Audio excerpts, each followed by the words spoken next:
Hello and welcome to Life Extension Live. I'm your host, Dr. Crystal. Oh, and I'm Dr. Mike.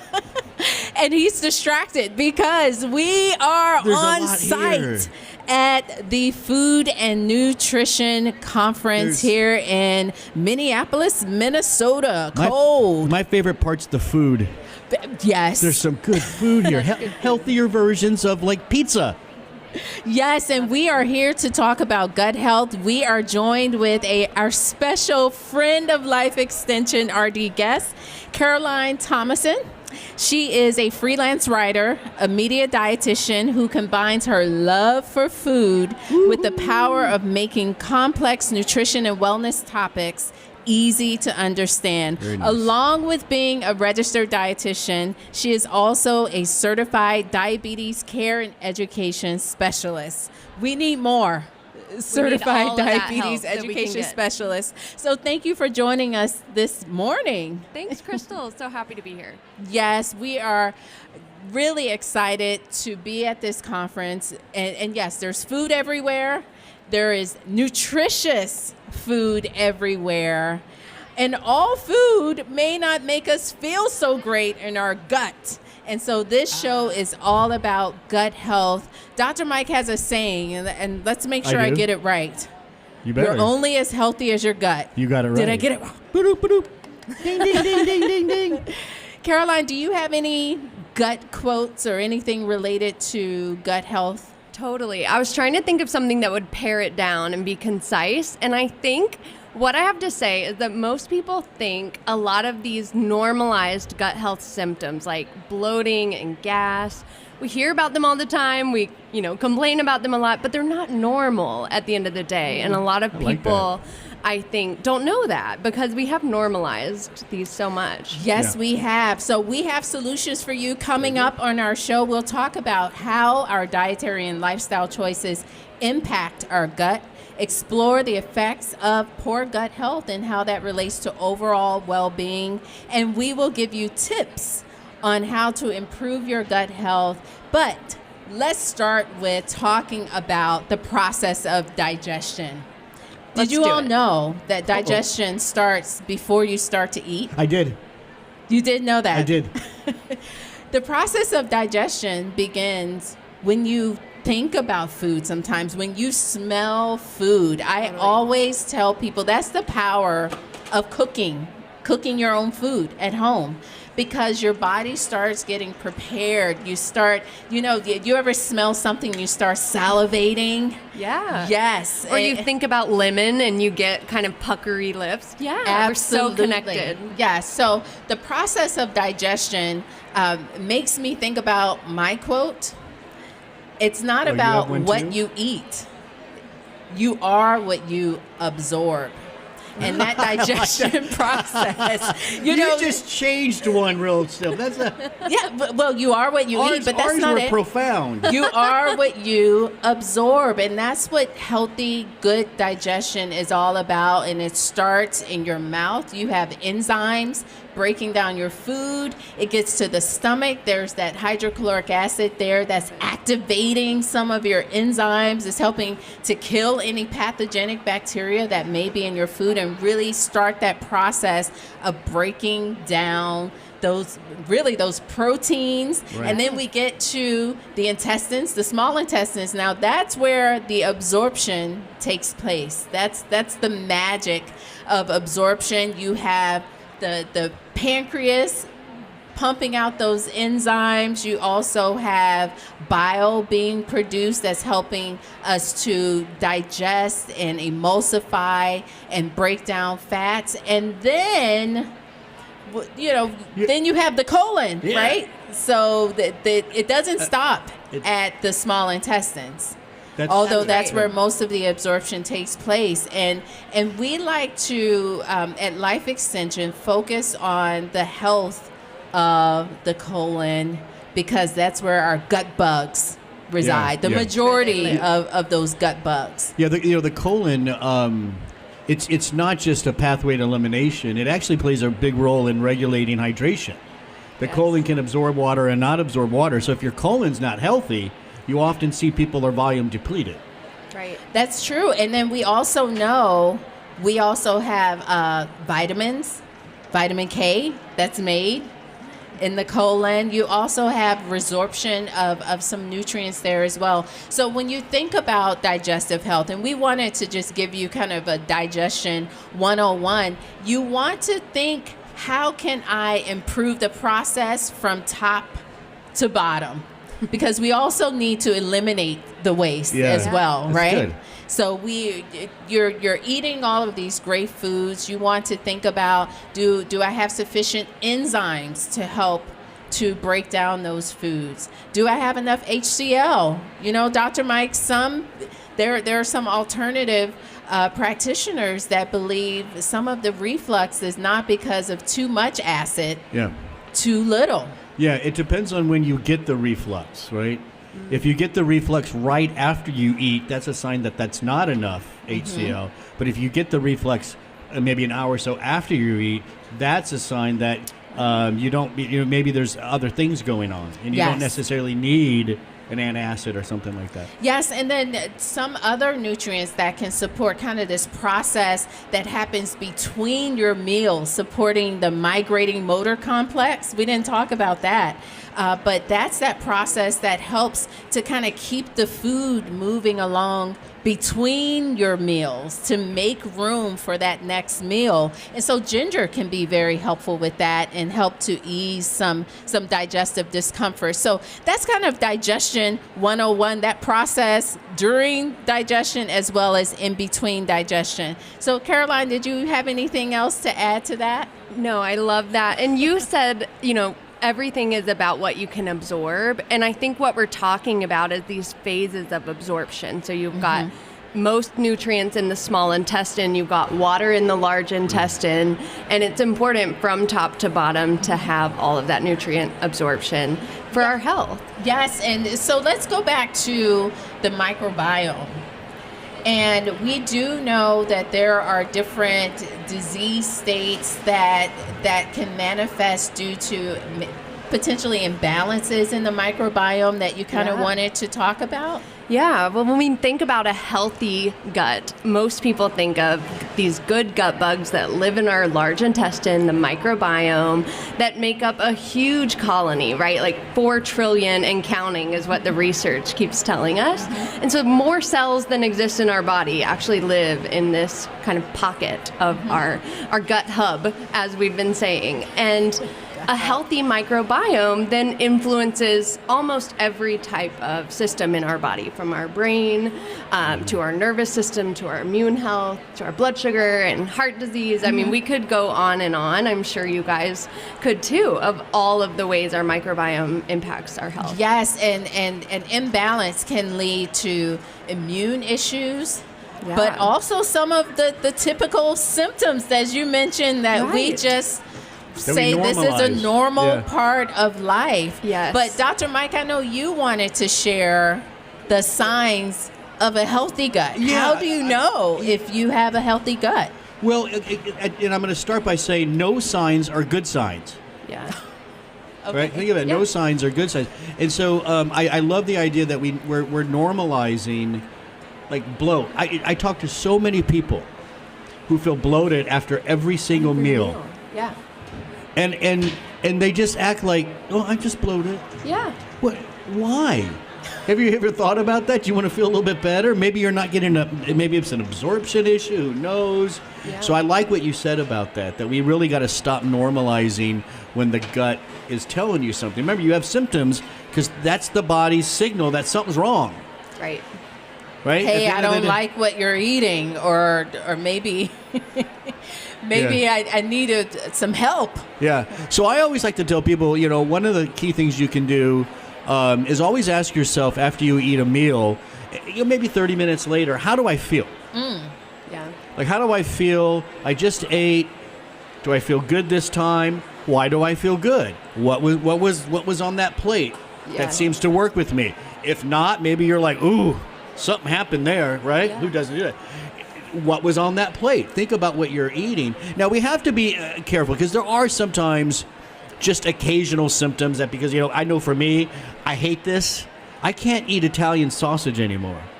Oh. I love it, and I Poor can't eat you. anymore because it just causes me to I just can't do it. And so I know that's a food source that I got to keep off my plate. And so I think how do I feel Right. after a meal is a great place to start to kind of judge. Totally. I think Where- that's great. And you should feel energized, right? It shouldn't be the sluggish. Like, what is the feeling we're going for? We want to feel like maybe we feel the sensation of our stomachs full, but we're not so weighed down. We're not so sluggish. That's we're not really with good, a yeah. stomach ache. Yeah, listen, if after you eat, say 30 minutes later, if mental fogness or brain fog, fatigue, muscle fatigue, maybe cramping, maybe all of that could be signs of a digestive issue because it affects so much, right? Your gut is pretty much running the show. That's why you're only as healthy as your gut. But And absorption. And absorption. You're only as, that you're only as wasn't healthy mine. as what you absorb. But hey, I wanted to add something else in here too. I think as you're taking that inventory of your plate, Caroline, what do you think about taking an inventory of your environment? Ooh. Where were you when you were eating that food? What were your thoughts like? And this gets into the mindful eating. Yes. Well, and you can't absorb your food if your body's not primed to rest and digest and start eating, and that food can move through and be broken down well. Yes. If you're eating in the car, in front of a TV, on a work call, your brain and your nervous system, all of that blood and energy is out in our body. It's not in our digestive tract. Yeah. Eating like that may satisfy the hunger, Yeah. but it's not. It doesn't mean you're getting all that nutrition you need because you do got to rest Yeah, and and digest. digest. Right. Well, and then sometimes you miss those full signals because you're distracted, because you're Absolutely. not in tune with that meal, and then that leads to overeating Yeah. and some of the digestive discomfort that comes with that. Absolutely. Now, Yeah. so going back to a healthy gut, right? So ask yourself how you feel after you eat. I think that's important. I think another thing we have to realize too is our stool can tell us a lot, Totally. right? Knowing what the color of your average stool or bowel movement is, what's the shape, what's the texture. I know people don't like talking about that, but it actually says a lot. There's even what is it, the Bristol? The Bristol stool chart. Stool Yeah. chart. It'll show you the different colors, Yeah. different textures, what all that could mean. But some shade of brown, Yeah. and usually firm but mushy firm. Like it should be easy to pass. Easy to go. Yes. Yeah. Totally. And so I think that's another thing you can look at. And you can find that. I think we did a whole show on that once. We didn't we? did, and we have the chart on the show. Was that the show live or chart the on- podcast? I That can't- was a I can't live remember. show, and we answered all sorts of questions related to your stool. Yes. And how regular you are too, right? Not Very- just the consistency, but how often are you going to the bathroom? Is it easy to go, or is great it a point. struggle? Oh, yeah. That's a good point. Yeah. Yes. And another thing too, I think clinicians, like I'm a conventional medical doctor. I think we've done a bad job about not asking our patients about stool. When was the last time your primary care doctor, as just a general workup, Yeah. I've never been Yeah. asked. No. because they ask you all the big Never. stuff, headaches, shortness of breath, no one ever asks about stool. Yeah. You might have the chart behind them as they're talking to you about I've your never even cholesterol. seen And the it's chart. probably been up since 1960. And You they don't have want- and you're too afraid to ask, but Yeah. you're looking at Yeah. the chart. Yeah, and then you're like, well, my doctor's not asking. It must not be important, right? No, I Yeah. think telling your doctor if you notice. Now with stool patterns and stuff, this is important to talk about. Everybody has a certain pattern they follow, right? You might be a little firmer in your stool, a little soft. Someone might be softer, maybe dark brown, light. Everybody has a little variation there, but you Yeah. kind of know who you are. Yeah. That's If true. that changes, now I'm not saying one time, but if you notice consistently, okay, it's been a Pattern. week now, something's not, go tell your doctor about the stool. Totally. That's true. Yeah. Especially if you have a health condition that's related to any kind of nutrient absorption, Yeah. how often are, like, an anemic patient, for example, if they're not absorbing their iron, they're not going to be getting better, despite maybe supplementation. Yeah. Very, very true. So, Caroline, you had mentioned before, and I think this was spot on, that your gut influences so many parts of your body, right? Yeah. We know there's the gut-brain connection. There's a gut-liver connection. There's a gut-kidney connection. I mean, it goes on and on and on. And I think that's absolutely correct.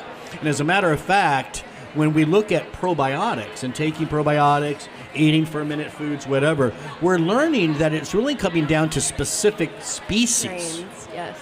of probiotic, right? That can influence health in different ways.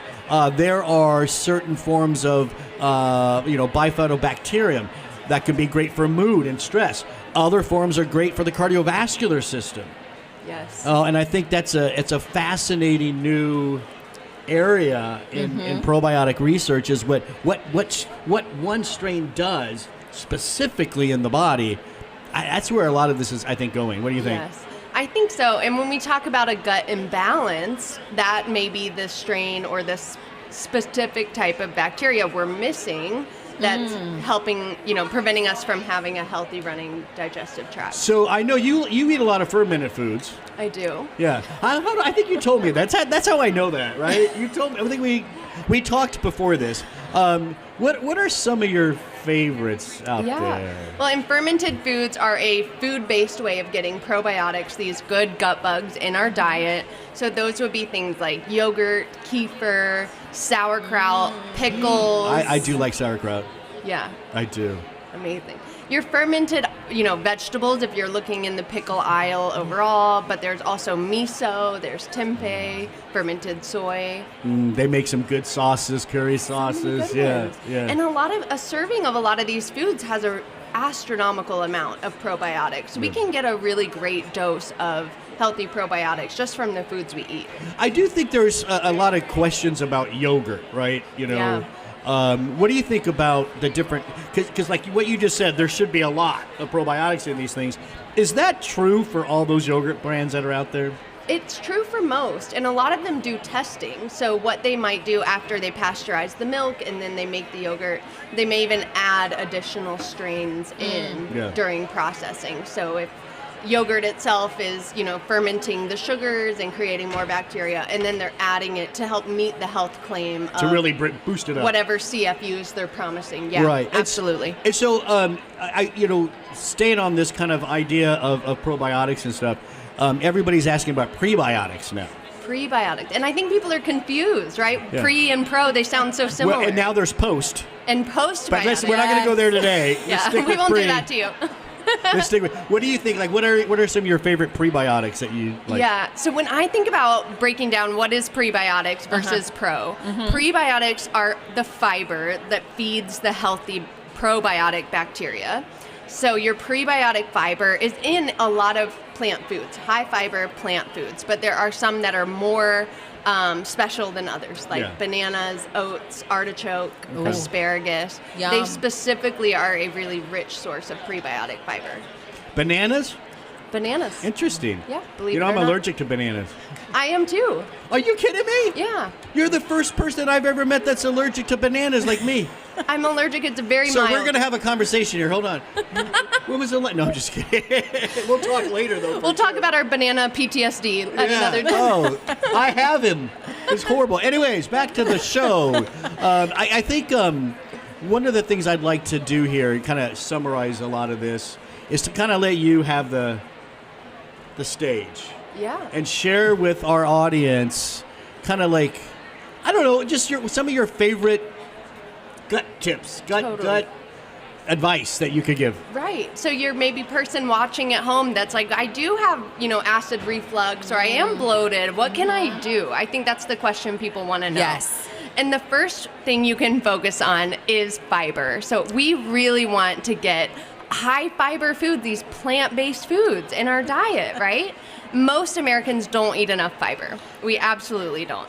So the goal is 25 grams a day, but even if you're not counting grams of fiber, eat your fruits and veggies, try to get them more color throughout your day, swap refined grains for whole grains. Those are all ways that we can get more fiber in our diet, support a healthy, regular digestive system. And it will thank you in spades. It'll affect all of those systems downstream. Love it. Dr. Mike, I'm over here just saying, I know yes, you were. yes. I bring up fiber on 90% of our shows. And I am aligned. You're right. It's so important. So many health benefits. We're not, let's be honest, most people are not getting near enough. No. So do you have any tips on adding in fiber that you can share to overcome the initial fiber problems that some people deal with? Yes. My overall advice is to shoot for 5 colors of fruits and veggies a day. Okay. Instead of counting grams of fiber, which might feel intimidating, you got to read the labels, you got to learn the whole thing. Shoot for 5 colors of fruits and veggies and try to do at least one source of fiber at every meal. So whether that's a whole grain or a piece of fruit, spread it out throughout the day. Don't overwhelm yourself trying to get it all in at dinner.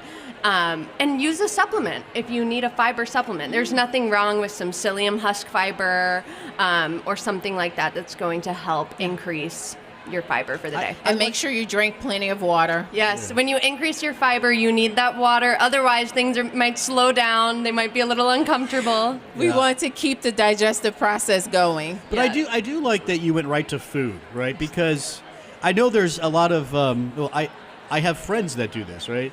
They'll I'm not going to say the brand name, but they'll do their little scoop in their water in the morning. They'll get their fiber, and then they eat the standard American diet. Yeah. Okay, fine, you're getting some fiber, but why not get it the way nature's providing it? Right. And you get so many other good polyphenols, other vitamins and minerals. So I like that you went right to those servings. Right. And the supplements of fiber, that's just one type of fiber, right? When we eat it from food, we get all of the different kinds, soluble, insoluble, all of the nutrients that are stored with that fiber. Carolyn, thank you for joining us today. Thank you guys for having me so much. Did you have fun? I loved it. Yeah. And now we have to talk about our banana allergy. Yeah, well, we will. What do you think about Fancy? How many times? Is this your first? You've been here several times. I've been to Fancy several times. 10,000 dietitians come every year. It's in a different city every year. It's incredible. Yeah. So listen, we have a blog, don't we, Dr. Crystal? We do, yes. Lifeextension.com/gut health. You can see it on the bottom of the screen. That just goes through a lot more of the stuff that we kind of just discussed today. It goes into more of the research and stuff like that. That's lifeextension.com/gut health. Hey, when you're at Life Extension, shop around. Life Extension wants to say thank you for being an LE Live audience member. When you check out, use the discount code LE Live for 10% off $50 or more, plus free shipping and handling. That's LE Live. And don't forget, we go live every Wednesday, 12 noon Eastern time. So wherever you're watching this at, whatever the channel is, like it, ring the bell, subscribe. There's so many. Every channel has their own thing now. Whatever it is you do, make sure you subscribe to this so you always know when we're about to go live. That's 12 noon Eastern time every Wednesday. I'm Dr. Mike. That's Caroline Thomason. That's Dr. Crystal. We'll see you next time.